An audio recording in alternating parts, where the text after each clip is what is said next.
రాముడు అడవిలో పశువులు కాస్తూ ఉంటాడు. అక్కడికి ఒక అమ్మాయి వస్తుంది. ఇదిగో అమ్మాయి, చాలా రోజులుగా చూస్తున్నాను. నువ్వు ప్రతిరోజు ఈ అడవిలో ఒక్కదానివే కనిపిస్తున్నావు.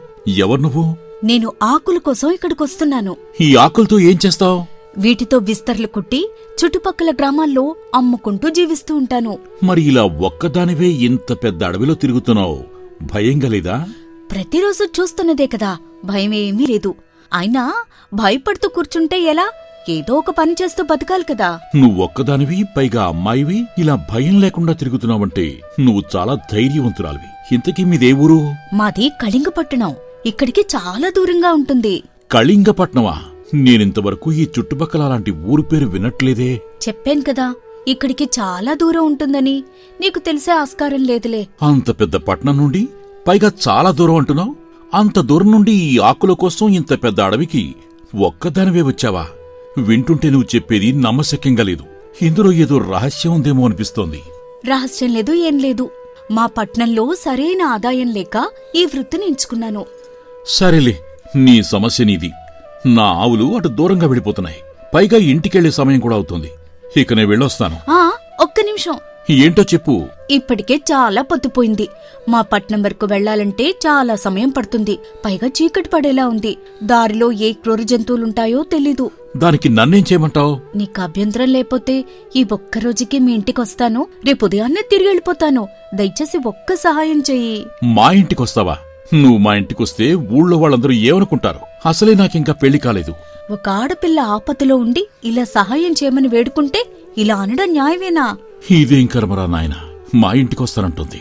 సరే సరే, నువ్వు చెప్పేది కూడా నిజమేలే. ఒక ఆవు ఇంటికి రాకపోతేనే ఎక్కడికెళ్ళిందోననే భయంతో ఆ రాత్రంతా నిద్రపడదు నాకు. అలాంటిది ఒక ఆడపిల్లను ఇలా వదిలి వెళ్లడం న్యాయం కదలే. సర్లే, పద వెళదాం. అలా ఇద్దరూ ఇంటికి బయలుదేరుతారు. చూడు, ఒక్కరోజు మాత్రమే ఇక్కడ ఉండాలి. రేపు ఉదయం తెల్లవారుగానే వెళ్ళిపోవాలి. అలాగలాగే, వెళ్ళిపోతానులే. నా గురించి నువ్వేం కంగారు పడుకో. అది సరేగాని, బాగా ఆకలిగా ఉంది. తినడానికేమైనా ఉందా? కొద్దిసేపు ఆగు, వంట చేస్తాను. ఇద్దరం కలిసి తిందాం. నీకెవ్వరూ లేరా? ఒక్కడివే ఉంటావా? నా చిన్నతనంలోనే అమ్మను కోల్పోయాను. పేదవాడినని అయిన వాళ్లు దూరం పెట్టారు. ఇక చేసేదే ఉంది. ఇలా ఒంటరిగా ఉంటూ ఆవులు కాస్తూ వచ్చిన పాలతో బతుకుతున్నాను. అయితే నువ్వు కూడా నాలాగే చాలా కష్టపడుతున్నావన్నమాట. అంటే నీకు ఎవరూ లేరా? ఎందుకు లేరు? నాకంటూ ఒక రాజ్యమే ఉండేది. ఏంటి, రాజ్యమే ఉండేదా? అంటే అది మా పట్నంలో మా వాళ్ళు చాలా మంది ఉన్నారంటున్నా. అయినా ఏం లాభం, ఇలా ఒంటరిగా బతకాల్సి వస్తుంది. అందరూ ఉన్న అనాథవన్నమాట. సర్లే, ఏం చేస్తాం, తలరాత ఎలా ఉంటే అలా జరుగుతుంది. అలా ఇద్దరు భోజనం ముగించుకుని నిద్రపోతారు. మరుసటి రోజు ఉదయాన్నే లేచి చూస్తే వెన్నెల కనిపించదు. ఇంత పొద్దున్నే ఈ అమ్మాయి ఎక్కడికెళ్ళిందబ్బా? వెన్నెలా, ఓ వెన్నెలా, ఎక్కడికెళ్ళావు? అరే, వేసిన తలుపులు వేసినట్టే ఉన్నాయి కదా, ఎలా వెళ్ళింది అమ్మాయి అని అనుకుంటూ అంతా వెతుకుతూ ఉంటాడు. ఎక్కడా కనిపించకపోయేసరికి ఊరుకుంటాడు. ఇంతలో అటుగా ఒక ఊరు చాటింపు వినిపిస్తుంది. ఇందు మూలముగా 50 మంది ప్రజలకు తెలియజేయనది ఏమనగా, మన గ్రామంలోకి ఒక అమ్మాయి రూపంలో ఉన్న మాయావి వచ్చింది. ఒకవేళ ఎవరికైనా అపరిచితురాలు కనిపించినట్లయితే గ్రామాధికారి గారికి తెలియజేయగలరహో. ఏంటి, అమ్మాయి రూపంలో ఉన్న మాయావా? అంటే రాత్రి నాతో ఉన్న అమ్మాయి మాయేనా? నాకప్పుడే సందేహం వచ్చింది. అంత పెద్ద అడవిలో ఒక అమ్మాయి ఒంటరిగా తిరగడం ఎలా సాధ్యమవుతుందా అని ఇంట్లోకి వెళ్లి వెన్నెల పడుకున్న చోట చూసి ఆశ్చర్యపోతాడు. వెన్నెల నిద్రపోయిన చోట ఒక మోతుగా ఆకులో చుట్టి ఒక మెరుస్తున్న వజ్రం కనిపిస్తుంది. దానిపై రాజగుర్తుంటుంది. రాముడు దాన్ని చూసి ఇలా అనుకుంటాడు. ఇంత విలువైన వజ్రం ఇక్కడ వదిలి వెళ్ళిందంటే ఇందులో ఏదో రహస్యం ఉండే ఉంటుంది. అదేంటో తెలుసుకోవాలంటే కళింగపట్నం వెళ్ళాలి. అప్పుడే ఈ వెన్నెల వెనుకున్న రహస్యం తెలుస్తుంది. అలా రాముడు ఆ వజ్రం తీసుకుని కాలినడకన కొన్ని రోజులకి కళింగపట్టణం చేరుకుంటాడు. అది ఒక పురాతనమైన పట్టణం. ఎవ్వరూ లేక నిర్మానుష్యంగా ఉంటుంది. ఇదేంటిది, విచిత్రంగా ఉంది. పట్టణం అంటే పెద్ద పెద్ద కట్టడాలతో జనంతో రద్దీగా ఉంటుందనుకుంటే ఇదేంటి ఇలా పాడుపడ్డ నగరంలా ఉంది. ఇప్పుడు నేనెవరినడగాలి? ఈ రహస్యం ఎలా తెలుస్తుంది అని అనుకుంటూ నడుస్తుండగా అక్కడ ఒక వృద్ధుడు కనిపిస్తాడు. అయ్యా, ఇలా శిథిలావస్థకు చేరిన ఈ నగరంలో నువ్వొక్కడివే ఉంటున్నావేంటి? అసలు ఏమైంది ఈ పట్టణానికి? ఎంతో కాలంగా ఎదురు చూస్తున్నాను బాబు. ఒక్కరు కూడా ఇటువైపు రాలేదు. అసలు ఇక్కడ ఒక నగరం ఉంటుందన్న సంగతి కూడా ప్రపంచానికి తెలియదు. అలాంటిది ఇక్కడికి నువ్వెలా వచ్చావు నాయనా? నేను వెన్నెల అనే అమ్మాయి కోసం వచ్చాను. ఆమెది కళింగపట్నం అని చెప్పింది. అందుకే ఇక్కడికొచ్చాను. నీకేమైనా తెలుసా? ఏమిటి బాబు నువ్వు మాట్లాడేది? వెన్నెలా? నువ్వు ఎవరి గురించి అడుగుతున్నావో తెలుసా? ఎన్నో ఏళ్ల క్రితం ఈ కళింగపట్నంలో కుట్రతో చంపబడిన ఒక రాజకుమారి గురించి. ఏంటి, ఎన్నో ఏళ్ల క్రితం అంతం చేయబడిందామె? కాని నేను ఆమెతో మాట్లాడాను. అంతేకాదు, కలిసి భోజనం కూడా చేశాను. నువ్వు చూసింది మాట్లాడింది మనిషిలా కనిపించిన ఒక ఆత్మతో నాయనా? ఆత్మనా? వింటుంటే చాలా విచిత్రంగా ఉంది. అవును బాబు, ఇంతకాలానికి తన రాజ్యాన్ని ప్రజలను మోసం చేసి తనని తన తండ్రిని అంతం చేసి ఈ అందమైన నగరాన్ని నాశనం చేసిన వారికి బుద్ధి చెప్పడానికి వచ్చిందన్నమాట వెన్నెల. ఇంతకీ మీరెవరు? ఇలా శిథిలాల మధ్యలో ఒంటరిగా ఉంటున్నారేంటి? ఎవరైనా వచ్చి ఈ శాపం నుండి విముక్తి కలిగిస్తారేమోనని ప్రాణాలు అరచేతిలో పట్టుకుని జీవిస్తున్నాను నాయన. ఇంతకాలానికి దేవుడు నిన్ను పంపించాడు. ఇంతకీ వెన్నెలకి జరిగిన అన్యాయం ఏంటి? అదంతా ఒక భయంకరమైన చీకటి చరిత్ర. దాని గురించి పూర్తిగా చెప్తాను విను. ఈ కళింగ పట్టణానికి వెన్నెల తండ్రి శ్రీదత్తుడు మహారాజు. రాజ్య ప్రజలను ఎంతో ప్రేమగా పాలిస్తూ ఉండేవాడు. ఒకరోజు కళింగ రాజ్యంలో మహామంత్రి ప్రజలతో ఇలా మాట్లాడుతూ ఉంటాడు. అందరూ వినండి. మన మహారాజు గారి ఆజ్ఞ ప్రకారం అందరూ రేపటిలోగా శిస్తు కట్టిన ఎడల కఠినమైన కారాగార శిక్ష విధించబడుతుంది. అయ్యా మహామంత్రి గారు, గత 2 సంవత్సరాలుగా వర్షాలు లేక పంటలు పండక తినడానికి తిండి కూడా లేని పరిస్థితిలో ఉన్నామయ్యా. ఇప్పుడు ఈ సమయంలో శిస్తు ఎట్టా కట్టాలయ్యా? నాకు మీ పరిస్థితి అర్థమవుతోందయ్యా. మీ మీద ప్రేమతో ఈ విషయాన్ని మహారాజు గారితో చర్చించాను. మరో ఏడాది సమయం ఇవ్వమని కోరాను. కాని మహారాజు గారు వినే పరిస్థితిలో లేరు. వారికి మీ యోగక్షేమాలు కంటే మీ నుండి వచ్చే సంపద మీదే ఎక్కువ వ్యామోహం ఉంది.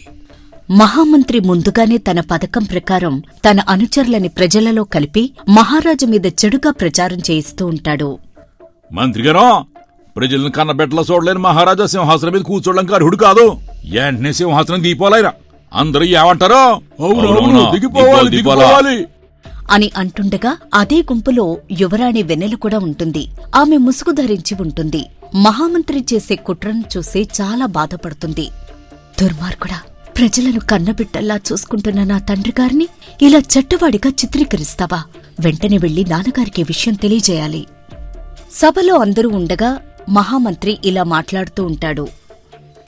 మహారాజా, మన రాజ్యంలో ప్రజలు తిరుగుబాటుకు సిద్ధమవుతున్నారు. తమరి పరిపాలన మీద అసహనం వ్యక్తం చేస్తున్నారు. ఏమిటి మహామంత్రి మీరు మాట్లాడేది? ప్రజలకు ఎలాంటి ఇబ్బంది లేకుండా మన పరిపాలన సాగుతోంది కదా. తిరుగుబాటు చేయవలసిన అవసరమే ఉంది. మహారాజా, తమరి తర్వాత సింహాసనం అధిష్ఠించబోయే వారసుడెవరో ప్రకటించాలని వారంతా కోరుతున్నారు. మంత్రిగారు, తదుపరి సింహాసనాన్ని అధిష్ఠించేవారు లేరని తమరు చింతించవలసిన అవసరం లేదు. ఎందుకంటే మహారాజు గారికి కూతురైనా కొడుకైనా నేనే కాబట్టి తర్వాత ఈ సింహాసనాన్ని నేనే అధిష్ఠిస్తాను. కొంతమంది నమ్మకద్రోహుల్ని ఎలా ఎదుర్కోవాలో కూడా నాకు బాగా తెలుసు. యువరాణి, పరిపాలన చేయటం అంత సులువైన పని కాదు. కాబట్టి తమరు ఈ విషయంలో జోక్యం చేసుకోకపోవడమే మంచిది. ఏమిటి మంత్రిగారు మీరు మాట్లాడేది? సింహాసనాన్ని అధిష్ఠించి పరిపాలన కొనసాగించాలంటే మగవారి ఉండవలసిన అవసరం లేదు. కొంచెం వివేకం, కొంచెం ధైర్యం ఉంటే చాలు. కాబట్టి మహారాజు మాటగా ఈ విషయాన్ని ప్రజలకు చేరవేయండి. తప్పకుండా తమరు చెప్పినట్టుగానే చేస్తానమ్మా. మహారాజా, యువరాణి నిర్ణయమే తమరి నిర్ణయంగా భావించి ఈ సమాచారాన్ని ప్రజలందరికీ తెలియజేస్తాను. ఇక సెలవు. కోటలో ఒక రహస్యపు గదిలో మహామంత్రి తన కొడుకు ప్రతాపుడితో ఇలా మాట్లాడుతూ ఉంటాడు. ప్రతాప, ఏమిటిలా జరిగింది? తనకు వారసుడు లేకపోవడం వల్ల రాజ్యాన్ని తనతో పాటే అంతం చేయాలనుకుంటున్నాడని మహారాజు మీదికి తిరుగుబాటు చేసేలా ప్రజల్ని రెచ్చగొట్టాను. కాని ఉన్నట్టుండి యువరాణి వచ్చి సింహాసనం మీద తాను కూర్చుంటాను అంటోంది. మీరేం కంగారు పడకండి నాన్నగారు. ఆమె కలలు కలలుగానే మిగిలిపోతాయి. ఏమిటి నువ్వు చెప్పేది విక్రమా? ఇంకా అర్థం కాలేదా? ఇంకా ఎక్కువ రోజులు సమయం వృధా చేయకూడదు. రేపు ప్రజల్లోకెళ్లి నిన్ను నువ్వు మహారాజుగా ప్రకటించుకో. ఇక్కడ నేను మహారాజుని, యువరాణిని తెల్లారేసరికల్లా అంతం చేస్తాను. ఒకే దెబ్బకి ఇద్దరి పీడ విరగడవుతుంది. మరుసటి రోజు మహామంత్రి ప్రజలతో ఇలా మాట్లాడుతూ ఉంటాడు. చూడండి ప్రజలారా, మీ నిర్ణయం కోసం వచ్చాను. మన మహారాజు గారు పొరుగు రాజ్యాలతో చేతులు కలిపి మన దేశ సంపదను, మన భవిష్యత్తును వారి చేతుల్లో పెడుతున్నాడు. వాళ్లు చాలా దుర్మార్గులు. రాజ్యం వారి చేతిలోకి వెళ్ళిందంటే మన జీవితాలు కూడా వారి చేతుల్లోకి వెళ్ళిపోతాయి. ఆ తరువాత మనకి బానిస బతుకు తప్పదు. మన రాజ్యాన్ని కాపాడుకునే సమయం వచ్చింది. కాబట్టి ఇప్పుడేం చేద్దామో మీరే నిర్ణయించండి. చూడండి మహామంత్రి గారు, మీరు మా ప్రజలందరి క్షేమాన్ని కోరుకుంటున్నారు కాబట్టి ఈ రాజ్యాన్ని మీరే నడిపించాలా.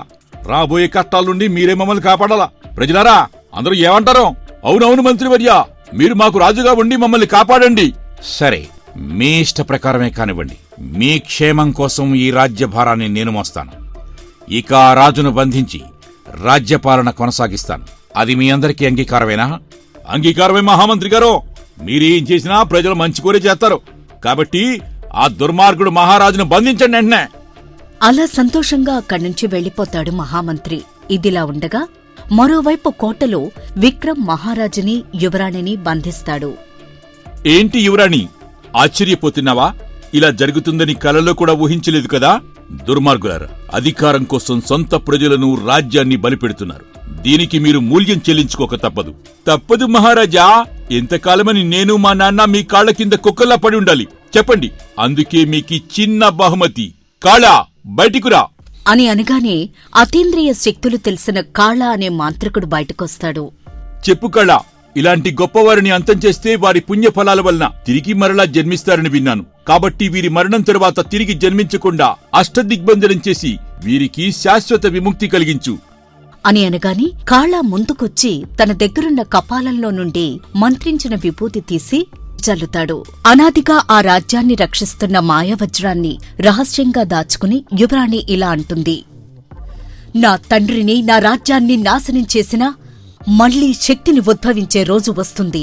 అప్పుడు మీరు చేస్తున్న ఈ దారుణం విచ్ఛిన్నమవుతుంది. ఆ రోజు మీ అంతం మొదలవుతుంది అని అంటూ ఉండగా యువరాణి, మహారాజు ఇద్దరూ మాయమవుతారు. కాళా, ఇక మనకు శాశ్వతంగా రాజ్యం చేజిక్కినట్టే. ఈ సామ్రాజ్యమంతా మనదే.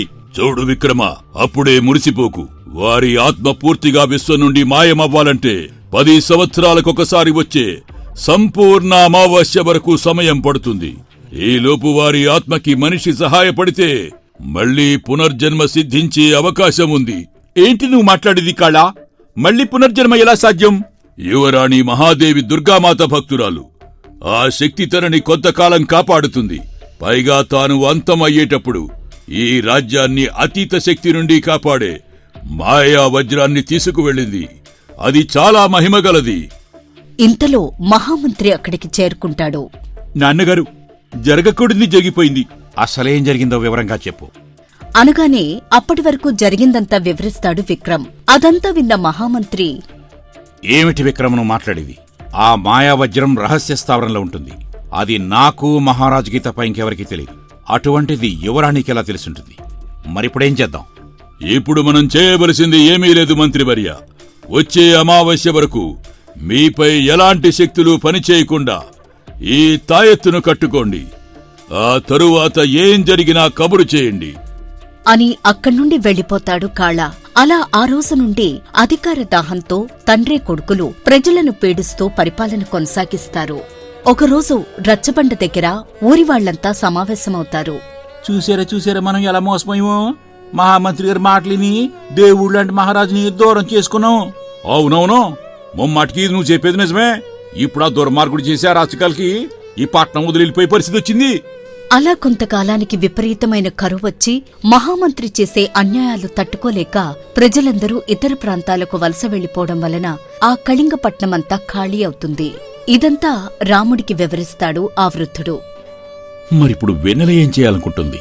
యువరాణి నీకు కనిపించి ఈ మాయావజ్రం నీకిచ్చిందంటే నీ ద్వారా మళ్ళీ ఈ రాజ్యాన్ని తిరిగి సాధిస్తుంది.